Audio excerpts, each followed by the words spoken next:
Gusto mo ba na ikaw lamang ang pagkakaisipin ng taong mahal mo, araw-gabi? Yung ikaw lamang ang magiging laman ng kanyang isipan, kahit anong busy niya at kahit anong gawin niya, ay ikaw lagi ang pagkakaisipin niya.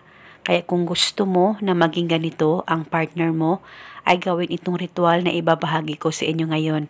Ito'y napaka-epektibong ritual, basta magtiwala ka lang sa mga ganitong pamamaraan. At pwede ito gawin sa kahit na anong araw o oras na gusto mo.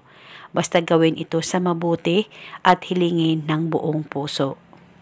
Ang gagawin mo lamang, kumuha ka ng panulat kahit anong kulay at isulat sa palad mo ang pangalan at apelyido niya ng isang beses lamang. Dapat alam mo ang tunay na pangalan niya. At pagkatapos mo nang masulat ito, ilapit ang palad mo sa baba mo. Mag-focus at mag-concentrate ka, pakaisipin mo ng mabuti ang target at ibulong mo ito sa palad mo na may nakasulat na pangalan niya. Pangalan at apelyido, ako lamang ang pakakaisipin mo araw-gabi. Ibulong mo lamang ito ng paulit-ulit kahit ilang beses ay pwedeng-pwede po. Pwede ka rin magdagdag ng hiling kung gusto mo, wala pong problema. At pwedeng isulat sa left o sa right na palad kung saan kayo komportable na isulat ang pangalan at apelyido niya. At pagkatapos, halikan mo lamang ng isang beses ang pangalan niya dyan sa palad mo.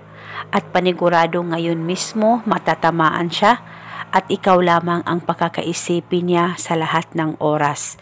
At gawin itong ritual isang beses sa isang araw sa kahit na anong oras na gusto mo. At depende po sa inyo kung hanggang kailan nyo po gustong ihinto ang ritual na ito. Dahil isa itong gabay para mas lalong mapatibay ang relasyon ninyong dalawa ng partner mo. Basta magtiwala ka lang sa mga ganitong pamamaraan. At pagkatapos mong magawa ang ritual, ay huwag nyo pong burahin ang nakasulat dyan sa palad mo. Hayaan mo lang ito na mabura ng kusa. At eto muna sa ngayon, maraming salamat po sa panunood. May God bless.